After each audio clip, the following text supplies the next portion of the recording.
Hello, hello, what's going on? Mr. Cruze here with another review for you. This time, Trigonometry, the Chapter 3, Part 2 test review. Alright, I did the first 6 identities the other day. And remember, your test looked very similar to those identities. So my guess is this half of the review probably looks similar to the other half of the test. Alright? At any time, if you have questions, tweet me, email me, or come in on Monday morning for help. Take your pick. Alright? Let's dive right in. Number 7, show that sine of a plus b equals sine a cosine b plus cosine a sine b really works using two different angles, 120 degrees and 30 degrees. So what they really want you to do is show that this, which we should know as sine of 150, comes out to be the same thing as sine of 120 cosine 30 plus cosine 120 sine 30. So we need to show that those two things come out to be exactly identical. As always, you'll be able to use any of your property lists and your trig table. So sine 150, if you look on your trig table, is 1/2. So that means this entire right-hand side had better come out to be 1/2. That's all you're trying to show. So you look up sine of 120. Sine of 120 is radical 3 over 2. Cosine of 30 is also radical 3 over 2, plus cosine of 120 is negative 1/2, and sine of 30 is positive 1/2. So I'm trying to show that, again, this side all equals 1/2. So let's see, radical 3 over 2 times radical 3 over 2 becomes 3 over 4. I hope you see that. Radical 3 times radical 3 is 3, and 2 times 2 is 4. This part becomes minus, because the negative times a positive, 1/4. And what is 3/4 minus 1/4? Well, that would be 2/4, which is 1/2. So it does, in fact, check out. That's all you have to show for that. Number 8, assume a and b are in standard position, and that sine of a equals radical 2 over 2, and cosine of a is greater than 0, and tangent b equals 4/3, and cosine of b is less than 0. They want you to find cosine of a plus b. Remember that cosine of a plus b is the same as cosine a cosine b minus sine a sine b. So we need to figure out a couple things. First off, sine a I already have, so I can go ahead and plug that in if I want. But I don't have anything else, really. I've got the tangent of b, but I don't have cosine or sine of b. So we're going to need to figure these things out. So let's look at angle A first. I see that its sine is positive, and the cosine is also positive. Well, the only two quadrants where sine and cosine are both positive is quadrant 1. So that means whatever angle A is, it must be in quadrant 1. They tell you the sine of A is radical 2 over 2, so that means the opposite side must be radical 2, and the hypotenuse must be 2. A quick Pythagorean theorem will show you that this must be radical 2. And again, everything's positive because we're in quadrant 1. Let's do the same thing for B. The tangent is positive 4/3, but the cosine is negative. Well, the only quadrants where tangent is positive is in quadrant 1 and quadrant 3. And for cosine to be negative, we're going to have to be in quadrant 3. So our right triangle's down here somewhere. So this is angle B. Tangent's 4/3, so that means the opposite must be 4, and the adjacent side must be 3. But remember, we're in quadrant 3, so both of these are negative, actually, which is why the tangent's positive. Again, a quick Pythagorean theorem will show you this is 5. Remember, the hypotenuse is always going to be positive. Alright, so now let's actually figure this stuff out. Cosine of A. So cosine of A would be adjacent, radical 2, over hypotenuse, so radical 2 over 2. Cosine of B. Well, the cosine of b would be adjacent over hypotenuse. That'd be negative 3/5. Minus sine of a we already knew was radical 2 over 2. And sine of b is negative 4/5. All you really have to do now is just multiply some stuff together. Negative 3 radical 2 over 10. Minus, and then a negative will become plus 4 radical 2 over 10. And now you can just combine these. Negative 3 radical 2 plus 4 radical 2 is 1 radical 2 over 10, or if you just want radical 2 over 10. Number 9. Using the composite argument properties and clever choices for A and B, find the exact value. Keyword exact value, no decimals, so we just want radicals and fractions, of sine of 165. So, I need to find two things. Composite argument means something adds up to something, or I could do subtraction. Probably a little easier to do addition. It's easier for some of us to think about. So find two angles on your chart that would add up to sine of 165. There's a couple choices you could pick here. I'm just going to go with, let's do A equals 30 and B equals 135. 30 and 135 do add up to 165. Again, other choices here, you could do 45 and 120, take your pick, alright? Remember the sine of A plus B is sine of A cosine B plus cosine A sine B.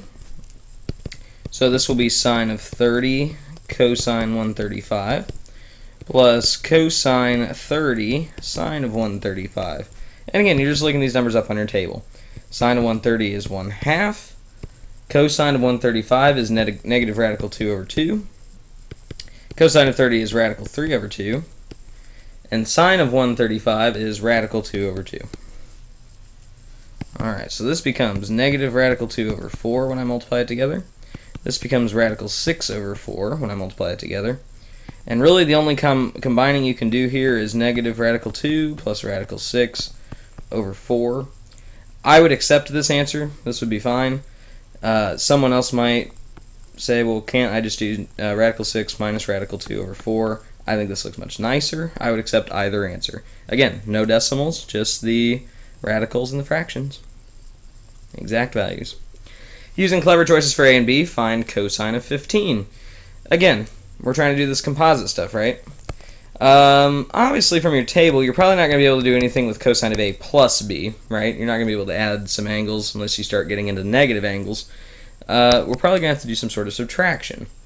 I'm going to let A be 45 and let B be 30. That way 45 minus 30 is 15. Alright, so they didn't really say exact value, but I believe that's what they're looking for. So cosine of A minus B is cosine A cosine B plus sine A sine B. Remember, this is from your property list. So we have cosine of 45 cosine 30 plus sine 45 sine 30. Alright, cosine 45 is radical 2 over 2. Cosine of 30 is radical 3 over 2. Sine of 45 is radical 2 over 2. And sine of 30 is 1/2.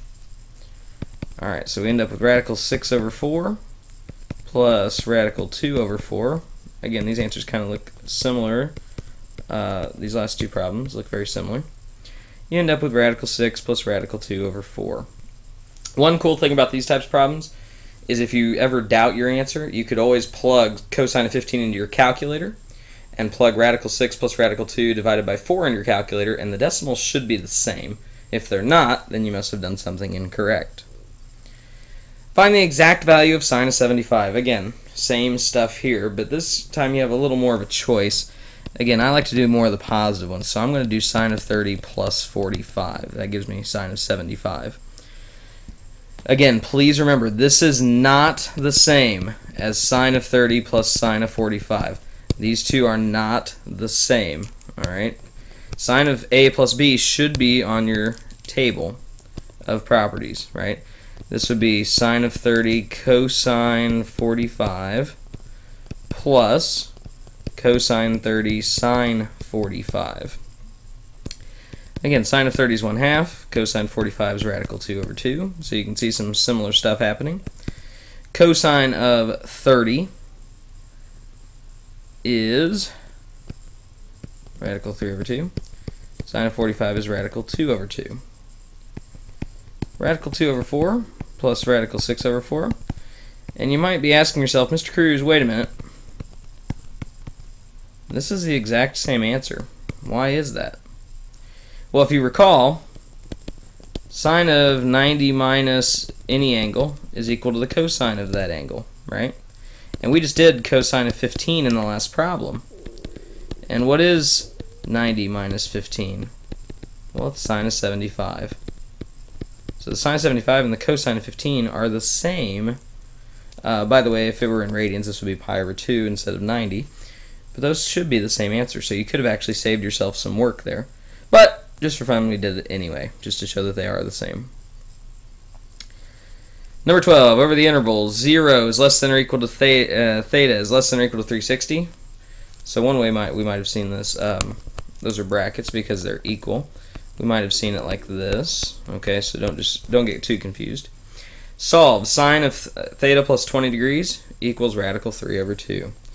So I have sine of this. And the cool thing is, as long as I am in terms of a single trig function with nothing else around it, I can actually go ahead and take the inverse sine to get rid of the sine. Okay? And this part right here, what it means is, where is the sine for what angle theta is the sine radical 3 over 2? Or rather, for what angle theta plus 20 is the inverse sine radical 3 over 2? So you go to your table, and you look up and see when is sine radical 3 over 2, and that would be at 60 degrees, and every multiple of 360 before or after that. And there's one other place. The second answer for sine is always 180 minus the first answer, which would be 120. So we actually have two answers here, two sets of answers. 60 plus 360n and 120 plus 360n. Except there's one last little thing we need to take care of, one last little detail. We just want theta, we don't want theta plus 20. So you're going to have to subtract 20. And by the way, that's the case in both equations. Alright.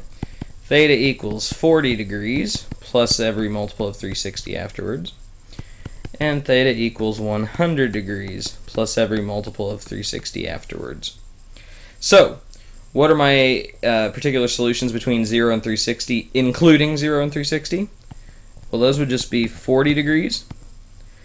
I can't subtract 360 because that'll take me into negative territory. I can't add 360 because that puts me at 400, which is bigger than our domain. So we're done with that equation.